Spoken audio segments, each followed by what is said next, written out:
From the Christian Research Institute in Charlotte, North Carolina, this is the Bible Answer Man broadcast with Hank Hanegraaff. We're on the air because life and truth matter. The consequences of Charles Darwin's work on the origin of species and his theory of evolution can hardly be overstated. Yet the Cambrian explosion about 530 million years ago was one of the most spectacular events in the history of life.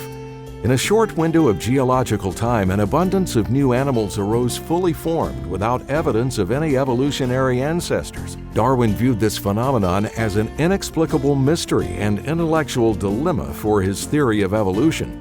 Because of the ongoing importance of this subject, especially in light of the spectacular new discovery of Cambrian animal fossils about 26 miles from the famous Walcott Quarry, which only deepened Darwin's dilemma, we present an archived classic broadcast featuring Hank's interview with two of the leading thinkers in the intelligent design movement, Dr. Stephen Meyer and Dr. Jonathan Wells. Both men appear in Illustrum Media's fascinating DVD, Darwin's Dilemma, The Mystery of the Cambrian Fossil Record. And Dr. Meyer has published a New York Times best-selling book about the Cambrian explosion and its effect on Darwin's theory, titled Darwin's Doubt: The Explosive Origin of Animal Life and the Case for Intelligent Design.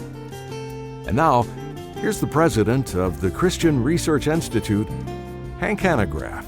Thank you, Randy, and I've pointed this out in my book, which is titled The Face That Demonstrates the Farce of Evolution, that other than the scripture itself, Darwin's magnum opus, The Origin of Species by Means of Natural Selection, might well be the most significant literary work in the annals of recorded history. In fact, Sir Julian Huxley once said that the evolutionary dogma it spawned was the most powerful, the most comprehensive idea that had ever arisen upon earth. It is the most fundamental of all intellectual revolutions. The 20th century can't be understood apart from this intellectual revolution. It has far-reaching consequences, and that is in virtually every field, every level of education, every area of practice. And I would say the most significant consequence is that it undermines the very foundation of the Christian faith. And nowhere is this more in evidence than at the Darwinian Centennial Convention, when Sir Julian Huxley proudly boasted that in the evolutionary system of thought, there was no longer need or room for the supernatural. He said that the earth was not created, the earth evolved. So did all of the animals and plants that inhabit it, including human selves, including mind and soul, brain and body. In fact, he said so did religion. And he went on to say that evolutionary man can no longer take refuge from loneliness by creeping for shelter in the arms of a divinized father figure whom he himself created as a figment of his own imagination. Of course, humanity's newfound autonomy ended up sacrificing truth on the altar of subjectivism. Ethics and morals no longer determined on the basis of some objective standard, but rather by the size and strength of the latest lobby group. And with no enduring reference point, societal norms were quickly reduced to mere matters of preference.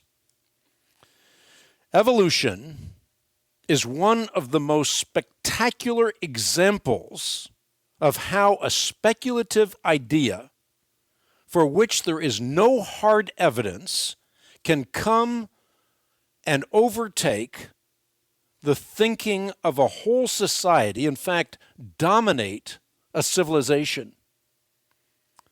And I would say, in light of the tragic consequences of the evolutionary dogma, it is incredible to think that evolution is still today being touted as truth. And the responsibility for demonstrating that it is not truth, that in reality it is a farce, should no longer be left in the hands of a few hired guns in the bastions of higher learning. It's crucial that all thinking human beings, and that means you, are involved in this process as well. You need to be informed, because if you are not informed, you are going to fall prey not only to this great cosmogenic myth, but to the consequences of this cosmogenic myth.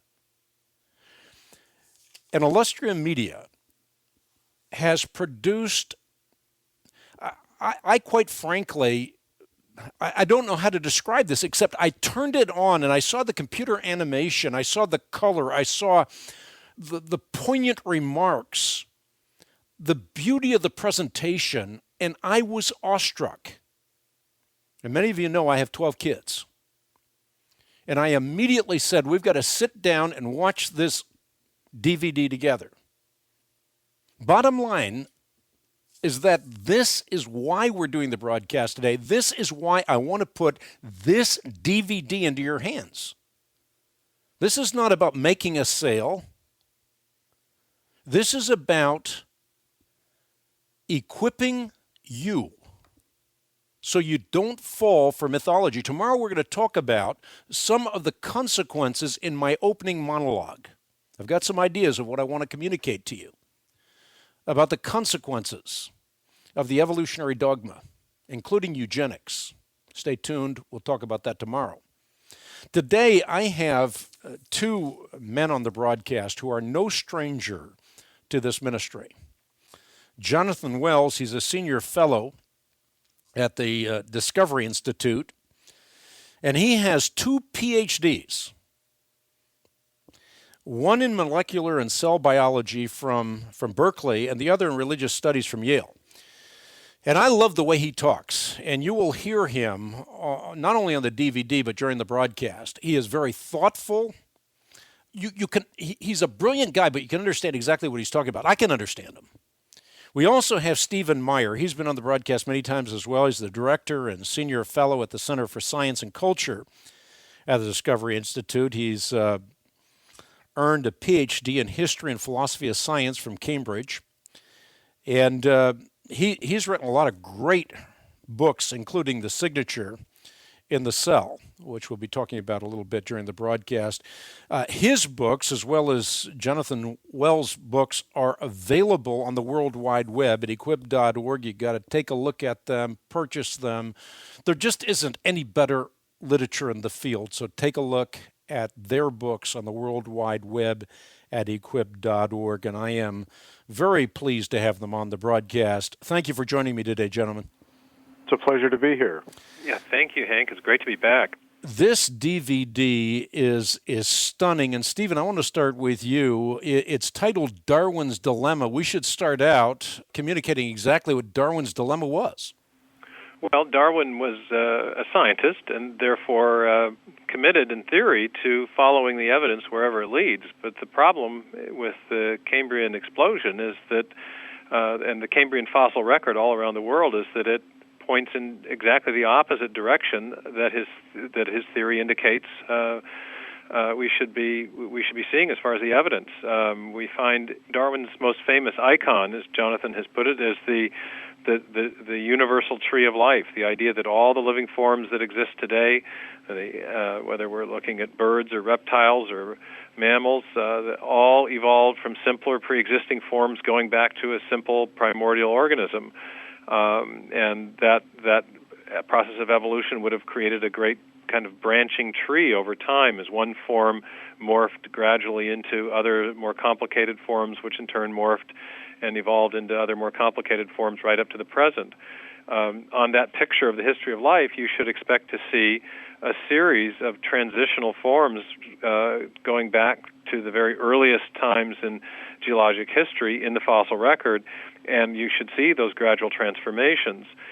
What the fossil record shows in the Cambrian is precisely the opposite, and the Cambrian is extremely significant because that's the place where the first major animal forms arise, And instead of seeing those animal forms arise gradually through a series of transitional intermediates of ancestral precursors that are each slightly different than the one preceding it, what you find is the sudden appearance of major new forms of body design and no ancestral forms to which they connect in the preceding fossil layers. So it's a dilemma for Darwin because he, as a scientist, was committed to following the evidence where it leads, but the evidence is leading precisely in the opposite direction of what his theory says. What's interesting to me, in the DVD, you not only have Dr. Jonathan Wells, yourself, Stephen Meyer, Richard Sternberg, Doug Axe, but you also have quotes from Stephen Jay Gould, Richard Dawkins. You have an interview with Simon Morris, and these are evolutionists. And James Valentine, a leading paleontologist from Berkeley, Paul Chen, paleo-marine biologist at the University of San Francisco. It's really a star-studded cast in the film as far as the science goes. But wouldn't you think, Stephen, that at the very beginning, these guys would say, Darwin's dilemma is my dilemma. It seems to put an end to the evolutionary cosmogenic myth. Well, there are scientists who are committed to a naturalistic worldview, who are not open to the concept of design, and they are yet nevertheless honest about what the science does and does not establish. James Valentine, a very prominent paleontologist from UC Berkeley, wrote a wonderful book in 2004 called On the Origin of the Phyla. And the phyla or phylum is the broadest classification in classificatory category in the animal world, and the new animal forms each represent completely new phyla or new body designs. And in his book On the Origin of the Phyla, Valentine was very explicit about the inability of contemporary neo-Darwinism to account for the pattern of fossil evidence, but also account in a mechanistic sense, give a causal explanation of how you would generate all this fantastically new form. So Valentine is committed to an evolutionary approach, but has been very honest about its limitations and deficiencies with respect to the origin of the major new forms of life as they arise across the history of life. Dr. Wells, I want to ask you a question about vested interests. Today you have people who have a vested interest in the evolutionary dogma. If you walk away from it, if you disparage it, it has a dramatic impact on your career. But this doesn't seem to be true for a younger generation coming up who sees this kind of evidence, doesn't have a vested interest, and may look at it in a far more objective light. Is that being too Pollyannish? Well, I think there is a lot of hope in the younger generation because they do come at it with a fresh mind and an open mind, at least relative to their seniors. But there's still a problem, and that is if a 20-year-old wants to pursue a career in biology or even most other sciences, then that young man or that young woman had better keep his or her mouth shut on this issue or find that there is no career ahead of them. I'm sad to say that that's unfortunately the case right now. There's a strong, as you know, Hank, a strong metaphysical component here. I mean, it's a religion we're talking about, a materialistic religion. And the people who embrace it now control our academic and scientific establishments. So a young person up and coming may very well see the truth, but may find that doors close if he or she speaks that truth. We're talking about the Cambrian explosion. It's a big part of the DVD. As soon as we come back from the break, I'm going to ask Dr. Wells to give us an explanation of what the Cambrian explosion is. What is an explosion in geological terms? We're going to define all that for you and so much more. Again, that's coming up on the other side of the break. But I want to remind everybody listening in right now that we're not talking about a apologetic issue here. We're talking about the apologetic issue. How one views their origins ultimately will determine how they live their lives. If you believe that you're a function of random chance, that you arose from the primordial slime, you're going to live your life by a different standard than if you believe that you are created in the image of God and thus accountable to Him. We're talking once again about Darwin's Dilemma. It's the mystery of the Cambrian fossil record. The DVD is available to the Ministry of the Christian Research Institute. It's a must. It's an absolutely exquisite product, but it will have a lifelong dividend, not only in your life, but the lives of your family members. You can check it out on the World Wide Web at equip.org, or just give us a call at 888-7000-CRI. Be right back with my two guests in just a moment. Please don't touch that dial. To receive Darwin's Dilemma, the mystery of the Cambrian fossil record on DVD for your gift to the Christian Research Institute, call 888-7000-CRI or go online to our secure website at equip.org. Stephen Meyer has also written a New York Times best-selling book that we would like to put in your hands titled Darwin's Doubt, The Explosive Origin of Animal Life and the Case for Intelligent Design. In Darwin's Doubt, Dr. Meyer explores the significant event in natural history that Darwin himself knew his theory could not explain, the Cambrian explosion. Dr. Meyer argues that biological information found in cells, which is required to build animal forms, is best explained by intelligent design, rather than the undirected and purposeless process of natural selection. To order Darwin's Doubt, go online to equip.org. or call a resource consultant at 888-7000-CRI. Stay tuned. Hank and his guest will return right after this.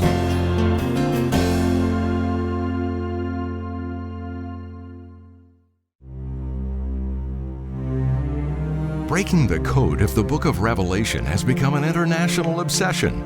The result has been rampant misreading of Scripture, bad theology, and even bad politics and foreign policy. In the Apocalypse Code, find out what the Bible really says about the end times and why it matters today. Hank Hanegraaff argues that the key to understanding the last book of the Bible is the other 65 books of the Bible, not current events or recent history. The Apocalypse Code offers sane answers to some very controversial questions, such as what does it mean to take the book of Revelation literally? Who are the Antichrist and the great whore of Babylon? And what is the real meaning of 666? Order the Apocalypse Code by Hank Hanegraaff today. Available in softcover, MP3 CD, or MP3 download from equip.org. Or call 888-7000-CRI. When Charles Darwin was writing his famed The Origin of Species, it was well known at the time that the first fossils of animals appeared suddenly and without predecessors. So there was a deep dilemma about what his theory told him to expect to find and the facts. Darwin's Dilemma on DVD explores the mystery of the Cambrian explosion and the scientific controversy that still surrounds it. Where are the missing transitional forms that Darwin's theory requires? Can any undirected evolutionary process explain the origin of animals? Filmed on 4 continents, this fascinating documentary examines some of the most important fossil discoveries ever made. The Cambrian explosion was actually an explosion of biological information that points unmistakably to foresight, purpose, and intelligent design. Order Darwin's Dilemma, The Mystery of the Cambrian Fossil Record from CRI by calling 888-7000-274 or online at equip.org. Have you ever thought that maybe living things appear to be designed because they are in fact designed by a creator for a purpose?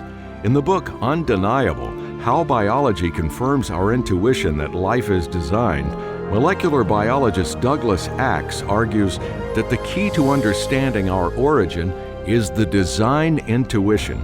This is the common sense belief held by all humans that any task requiring knowledge in order to accomplish the task can be accomplished only by someone who has that knowledge.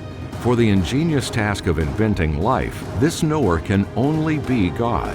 Receive Undeniable, How Biology Confirms Our Intuition That Life is Designed as our thanks for your gift. Simply call 888-7000-CRI and make a gift to support Christian Research Institute's life-changing outreaches, or visit equip.org.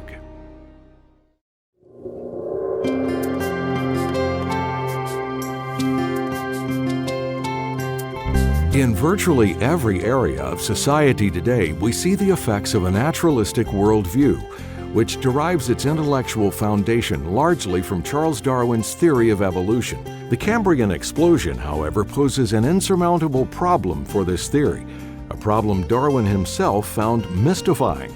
Listen to Dr. Stephen Meyer in an excerpt from the DVD Darwin's Dilemma. Natura non facit saltum. That was Darwin's famous Latin phrase, which means, nature takes no sudden leaps. In fact, Darwin went on to say that if you found evidence of saltation, of sudden appearance in the fossil record, that would be something like evidence of special creation. To prepare you for the intellectual battle we all encounter, we'd like to send you Darwin's Dilemma on DVD as our thanks for your gift to the ongoing work of the Christian Research Institute. Go online to equip.org or call us at 888-7000-CRI with your gift. Once again, with his guests Dr. Stephen Meyer and Dr. Jonathan Wells, here's Hank Hanegraaff. And I appreciate both these guys so much. They are not only brilliant, but they can speak in language that even I can understand. And you will find that to be so true when you get Darwin's Dilemma and watch it. They are plain speaking, although very brilliant men. They're communicating in language that we can comprehend, we can assimilate, and then we can use it to make a difference. Darwin's Dilemma, it's available. You can check it out on the World Wide Web at equip.org. You can order at Post Office Box 8500, Charlotte, North Carolina, zip code 28271, or when you speak to our resource consultants at 888-7000-CRI. Again, I'm speaking to Stephen Meyer, Senior Fellow at the Discovery Institute. He is a man who earned his Ph.D. in the history and philosophy of science from Cambridge. And Dr. Jonathan Wells, he's also a Senior Fellow at the Discovery Institute. He has 2 Ph.D.s, one in molecular and cell biology from Berkeley and one in religious studies from Yale. And again, pleased to have both of them with us. Dr. Wells, question for you with respect to the Cambrian explosion. Can you explain to people exactly what that is? Well, I'll give it a shot. There are 2 aspects of the explosion worth noting. One is how short it was. Life supposedly began on the Earth about 3.8 billion years ago. And if we compress that into a 24-hour period, so we have a clock now, we start the clock. The first life form is a single-celled organism. And we let the clock run 1 hour, 2 hours, 3 hours, 5, 6, 7, 8, 10, 12, 15 hours. All we have are these single-celled organisms, all the way up past the 20th hour on the clock. And then at the 21st hour, in the space of about 2 minutes, we have an explosion. That's where the term comes from, an explosion of all the major animal body forms, multicellular organisms. The second aspect of the explosion is the extent of it. We humans have a hard skeleton inside and a soft body on the outside. And so we're in what is called a phylum that includes reptiles, birds, fish, and so on. Now, an insect has a hard skeleton on the outside and a soft body on the inside. So does a crab. Those animals are in another phylum because they have a totally different body plan. Well, there are several dozen different phyla, all of them very fundamentally different in their body plan. And according to Darwin's theory, as Steve said a few minutes ago, you would expect these different phyla to emerge after millions and millions of generations of gradually branching transitional forms. But what we find in the Cambrian explosion is that all the major phyla appear at the same time in this very brief geological instant of time. And it's the most remarkable feature of the fossil record. And would you say to people listening in that not only do they appear abruptly, but they are enormously complex? Already, as soon as they appear. I mean, an insect. Well, there weren't insects in the Cambrian explosion, but there were members of the phylum that insects are in.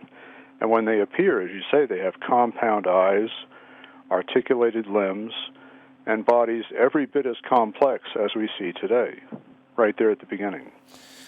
Question for you, Dr. Meyer. Someone listening in right now saying in their minds, I'm going to get this DVD because I don't even believe there was such a period as the Cambrian period, and therefore this DVD wouldn't be relevant to me. What would you say to them?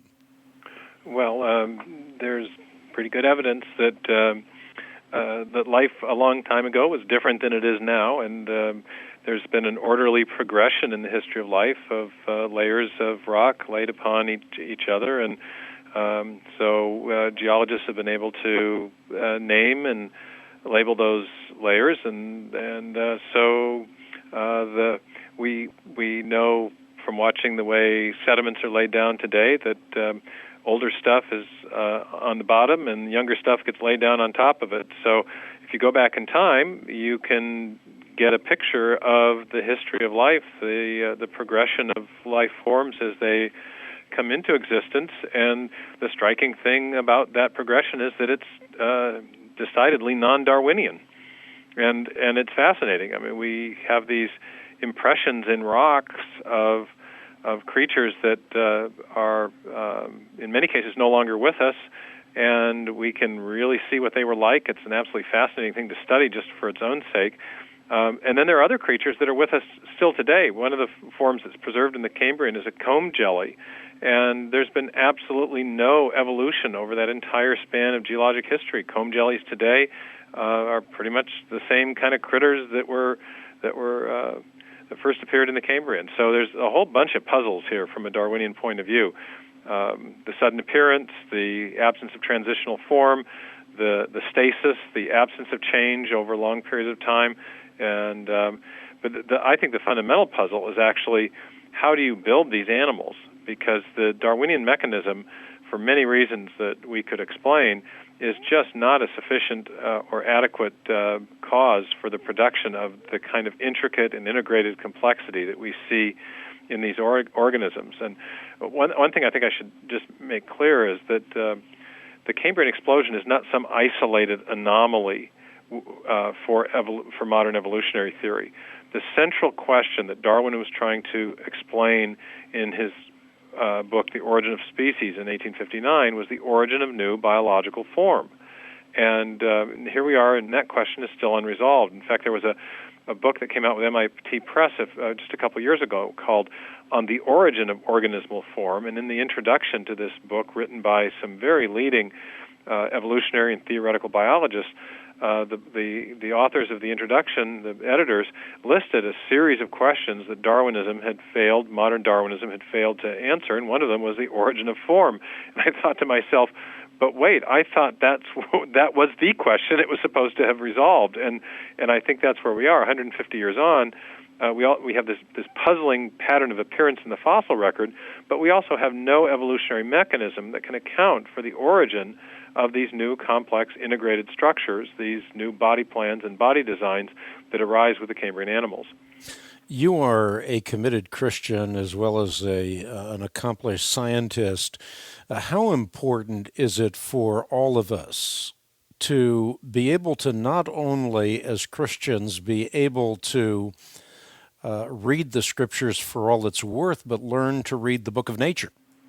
Well, I think that was one of the ideas that inspired the scientific revolution, and this is one of the things that really I think is unfortunate about the impression that people get of science in modern times. There's been a kind of historical revisionism that's gone on that has told us that science and religion are at odds, and that there's been this warfare between science and religion, and the aggressors in the war were always the religionists, the church, the Christians who were trying to suppress all the knowledge that science had to give in favor of their superstitious notions. In fact, if you read the literature on the origin of modern science, the period that science historians call the period of the scientific revolution, what you find is that historians are nearly unanimous in agreement about the important positive role that the Christian worldview played in sponsoring modern science. There was a key concept that the early scientists, Kepler, Newton, Galileo, Hooke, Copernicus, many of the early scientists believed that nature was intelligible. And it was intelligible because it had been designed by a rational, intelligent agent, namely the God of the Bible. And because nature was intelligible, and because we had been made in the image of the God who had made nature, it was possible for us to discern the patterns, the order, and the design that was built into nature. Kepler summarized it beautifully, saying that it was the calling of the natural philosopher, which was the name for scientists at the time. It was the calling of the natural philosopher to think God's thoughts after him. We are going to take the calls of those who are patiently hanging on, and we will get to your calls in the next segment. Quick question before we go to break, Dr. Wells. How do you make a case for intelligent design on the basis of the Cambrian explosion? Well, it's important to note that intelligent design is not, as some of its critics claim, an argument from ignorance. We don't look at something and say, well, we don't know what caused it, therefore it must be intelligently designed. Nobody does that. As Steve Meyer has eloquently written, design is actually in some ways using the present to understand the past. When we look at complex specified information in the present, such as we see in the DNA molecule, for example, the sequence in DNA that specifies proteins. That kind of information in our experience arises only from intelligence. And the interesting thing about the Cambrian explosion in this regard is that these different forms of animals required a vast amount of this information, this genetic information, to make the proteins they needed for their bodies. And this this information appears to have come into existence, as far as the fossil record is concerned, very quickly. Well, the only source we know for such information is intelligence, and especially when it arises so rapidly, the inference to design is pretty hard to escape. We're talking to Dr. Jonathan Wells and Dr. Stephen Meyer. Their books available on the World Wide Web at equip.org. Again, your questions on the other side of the break, so please be patient with us. We will get to you in just a few moments. My purpose in doing this broadcast today is to put Darwin's Dilemma, the DVD, into your hands. We can talk about Darwin's Dilemma, we can talk about Darwinism, we can talk about the consequences of Darwinism, but you need to get the DVD so you're equipped to always make a difference, to give a reason for the hope that lies within you with gentleness and with respect. It's available on the World Wide Web at equip.org. When you write me at Post Office Box 8500, Charlotte, North Carolina, zip code 28271, or when you talk to our resource consultants at 888-7000-CRI. Be right back with your questions. Please don't touch that dial. The big question that the Cambrian explosion poses is, where does all that new information come from? We know that new information can only come from intelligence, and so the burst of genetic information during the Cambrian period provides compelling evidence that animal life is the product of intelligent design rather than a blind, undirected process like natural selection. That's a quote from Dr. Stephen Meyer, who is featured in the DVD Darwin's Dilemma and is our guest today.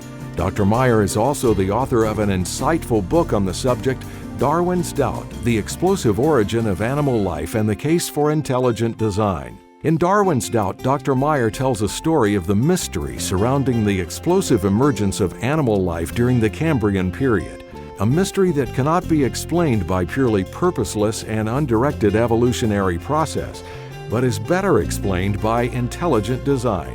To receive Darwin's Dilemma, The Mystery of the Cambrian Fossil Record on DVD for your gift to the Christian Research Institute, call 888-7000-CRI or go online to equip.org. If you'd like to order the book Darwin's Doubt by Stephen Meyer, again call 888-7000-CRI or go online to equip.org. Don't tune out. Hank Hanegraaff will return with his guest in just a few moments.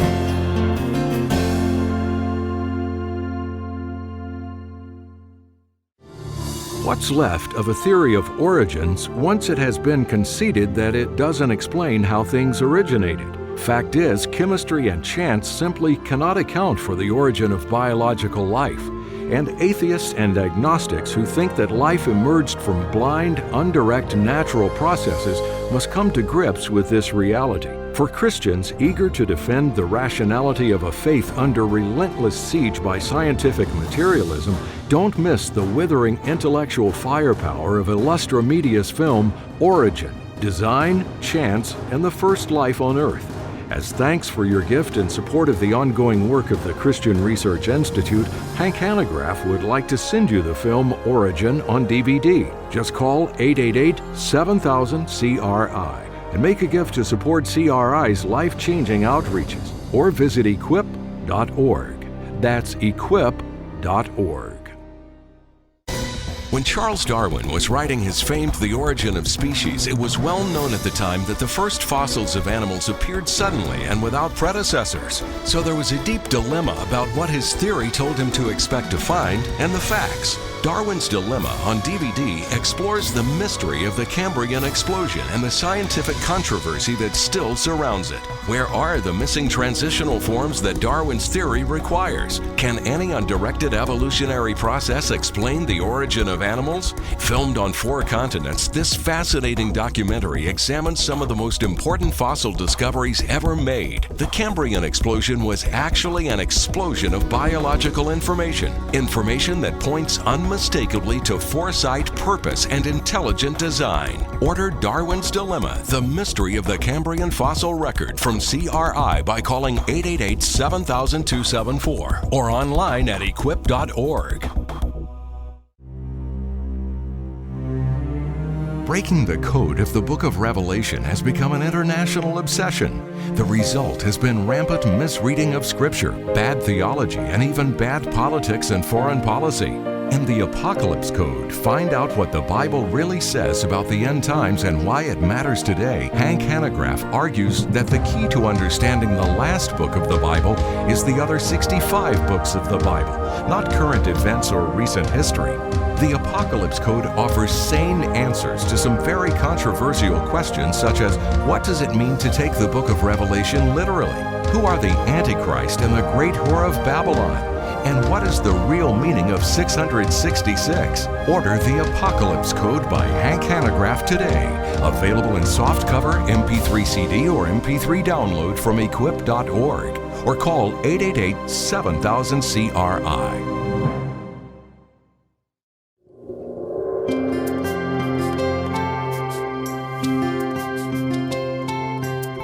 To explore the dilemma the Cambrian explosion presents to Darwinian evolution, we invited Dr. Stephen Meyer and Dr. Jonathan Wells, who are both featured in the DVD Darwin's Dilemma.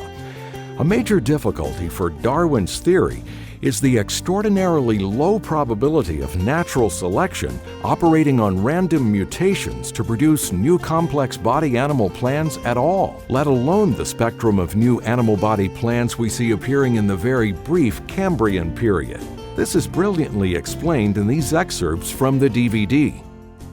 Among all the possible amino acid combinations, the probability of generating just one short protein by mutation is roughly 1 in 10 to the 74th power, or 1 chance in 100 trillion, trillion, trillion, trillion, trillion, trillion. To put that in context, there's only 10 to the 65 atoms in the entire galaxy. So to build a new functional protein by selection and mutation within the time allowed for the Cambrian explosion, what you're essentially having to do is equivalent to a blindfolded man looking throughout the entire galaxy for one marked atom. So what we're talking about is searching for a tiny, tiny needle in an enormous haystack and having a very limited time to search. If we imagine the whole history of life on Earth taking place in one 24-hour period, the current standard estimates for the origin of life put it at about 3.8 billion years ago, let's say 4 billion.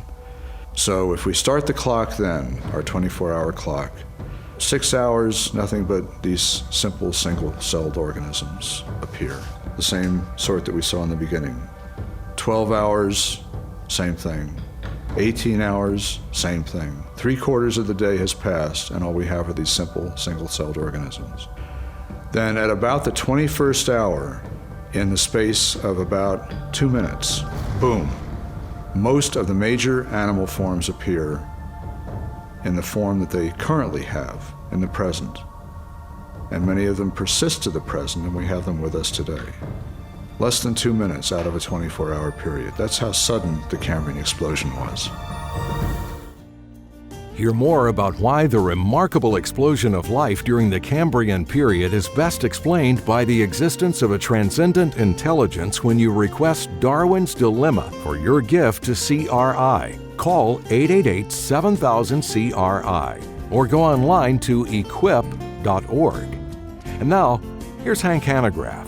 Again, my guest, Stephen Meyer, who is Director and Senior Fellow for the Center for Science and Culture at the Discovery Institute in Seattle, and Dr. Jonathan Wells, who's a Senior Fellow at the Discovery Institute, both featured in the DVD that I want to put in your hands, which is Darwin's Dilemma, available when you write me at Post Office Box 8500, Charlotte, North Carolina, zip code 28271. You can order online on the World Wide Web at equip.org. And when you talk to our resource consultants at 888-7000-CRI, quick question for Jonathan Wells, and we'll go to our questions, people calling in. Dr. Wells, one of the problems I see with the evolutionary dogma is that the icon has become the argument. You have Darwin's Tree of Life, you have the ape to man icon, and that now becomes the argument. It becomes a dogmatic declaration as opposed to some kind of definitive answer.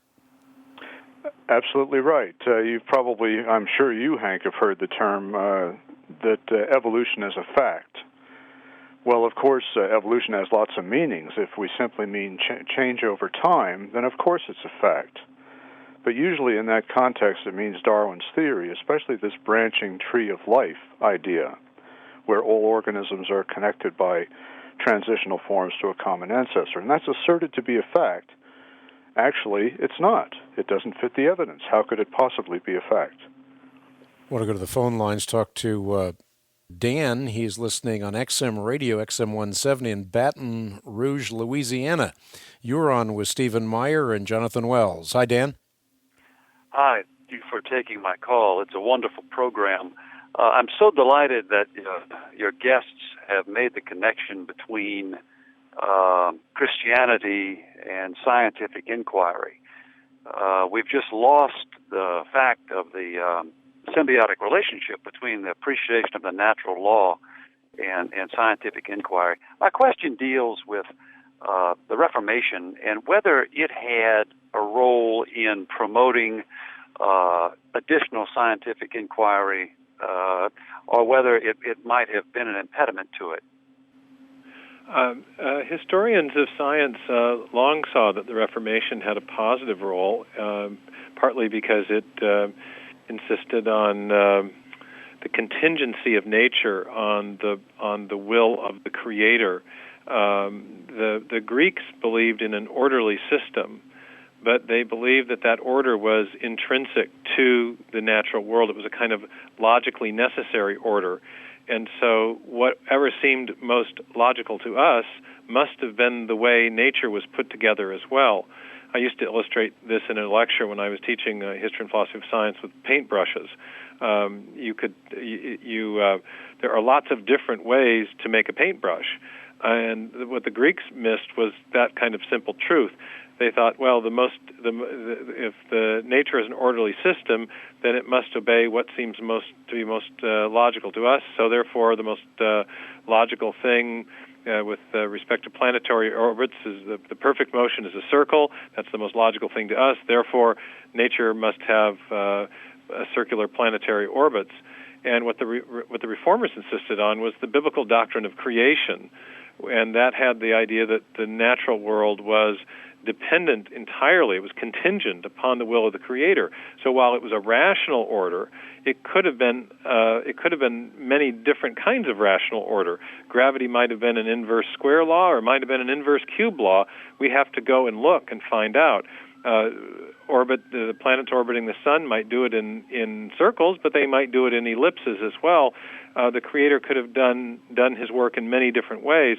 So, as Robert Boyle, the great chemist, put it, it's not for us to say what the Creator must have done, but rather to go and look and see what he did do. And because of the emphasis on the Bible in the Reformation, many historians of science think that the biblical emphasis on the doctrine of creation played a critical role in the origin of modern science. I should hasten to add, though, that historians of science are also seeing a lot of importance in the late medieval theology that was at work in the Catholic Church, some of which gave rise to the Reformation. And so, in both strains of the Christian tradition, there are emphases that were positive with respect to the development of modern science. Something else you may want to elaborate on, Dr. Meyer, is that there's this notion, I think it's a useful mythology, that you had with the fall of the Roman Empire, you had the fall of reason. You had the Roman Empire forged on the anvil of classical Greek thinking. Then you had the Dark Ages, supposedly. The so-called Dark Ages. Yeah, right. Yeah, and then of course you have the Italian Renaissance and the Enlightenment and so forth. So between the Enlightened period of the Greeks and the Romans and the Renaissance, you have this horrible situation of Christian superstition where people believed in a flat earth and so forth. But again, that's useful mythology, and people should know their history, because this is a great time not of dark ages, but a great time of innovation. In fact, it was the time in which capitalism came into being. Yeah, absolutely. And this has been there's actually a book by a historian from University of California, Santa Barbara, called The Myth of the Flat Earth, showing that the medievals knew full well about the Earth was spherical, and they had pretty sophisticated understanding of that. But also, I think one of the trends in the history of science is to show that the seeds of the scientific revolution go much deeper back into the medieval period than had previously been understood. The developments in the scientific method go back to the very earliest times at Oxford University in the High Middle Ages, and there's this idea that religion has impeded science, that the two have been at war, is really contrary to the whole history of science as it can be revealed as you study it carefully. Let me see if I can slip in Victor quickly. And he's listening in Nashville, Tennessee. Victor, you're on with Dr. Jonathan Wells and Dr. Stephen Meyer. Thank you. Thank you for your show, Hank. I appreciate it. I have a question about theistic evolution and those who endorse it, such as Drs. Francis Collins and Kenneth Miller. Of course, theistic evolution entails that God used evolution to create life, which means that there's intelligence, the mind of God, behind it all. So why are certain theistic evolutionists like Kenneth Miller and Francis Collins against the intelligent design movement? Well, that's an extraordinarily perceptive question. The key issue is the one that Dr. Wells alluded to just a few minutes ago. What do you mean by evolution? How is that term being understood? How is it defined? If by evolution you simply mean change over time, then if God is directing that change over time, that's a form of intelligent design.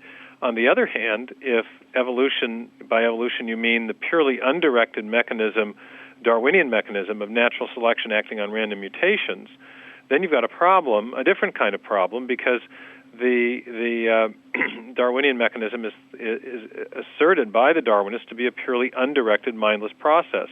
If you're saying that God is directing the Darwinian mechanism, when you say God is directing evolution, if you mean by that God is directing the Darwinian mechanism, you're basically talking nonsense. It's an oxymoron.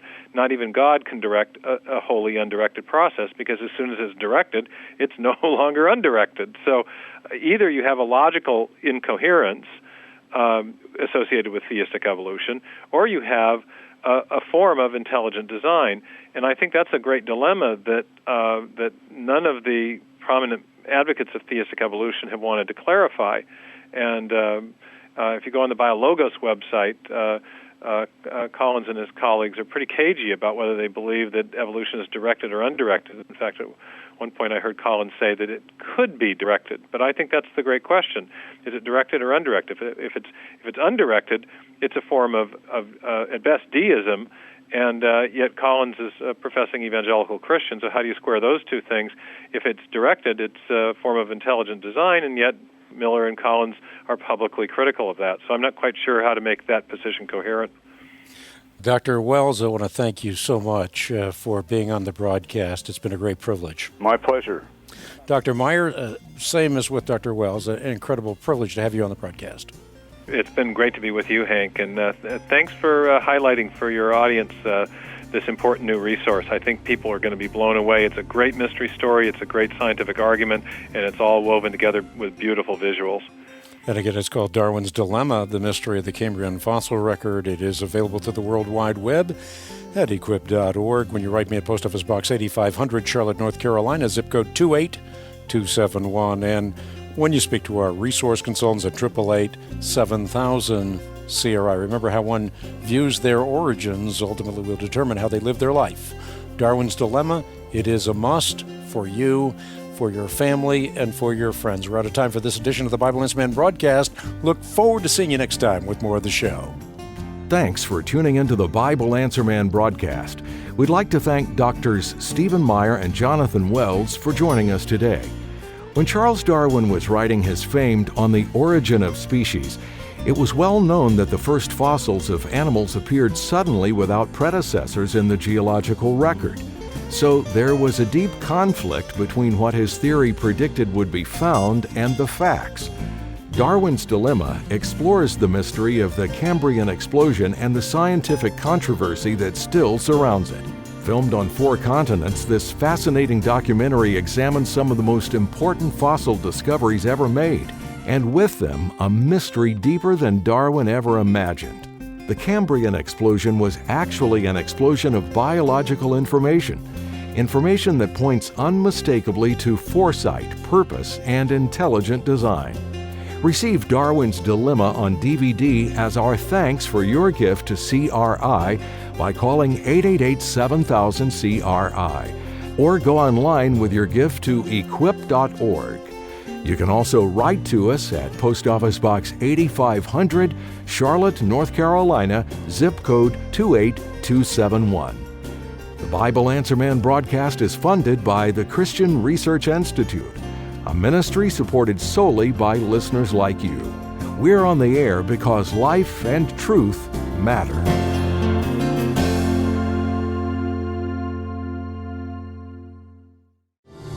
Have you ever thought that maybe living things appear to be designed because they are, in fact, designed by a creator for a purpose? In the book Undeniable, How Biology Confirms Our Intuition That Life is Designed, molecular biologist Douglas Axe argues that the key to understanding our origin is the design intuition. This is the common sense belief held by all humans that any task requiring knowledge in order to accomplish the task can be accomplished only by someone who has that knowledge. For the ingenious task of inventing life, this knower can only be God. Receive Undeniable, How Biology Confirms Our Intuition That Life is Designed as our thanks for your gift. Simply call 888-7000-CRI and make a gift to support Christian Research Institute's life-changing outreaches, or visit equip.org. When Charles Darwin was writing his famed The Origin of Species, it was well known at the time that the first fossils of animals appeared suddenly and without predecessors. So there was a deep dilemma about what his theory told him to expect to find and the facts. Darwin's Dilemma on DVD explores the mystery of the Cambrian explosion and the scientific controversy that still surrounds it. Where are the missing transitional forms that Darwin's theory requires? Can any undirected evolutionary process explain the origin of animals? Filmed on 4 continents, this fascinating documentary examines some of the most important fossil discoveries ever made. The Cambrian explosion was actually an explosion of biological information that points unmistakably to foresight, purpose, and intelligent design. Order Darwin's Dilemma, The Mystery of the Cambrian Fossil Record from CRI by calling 888-7000-274 or online at equip.org.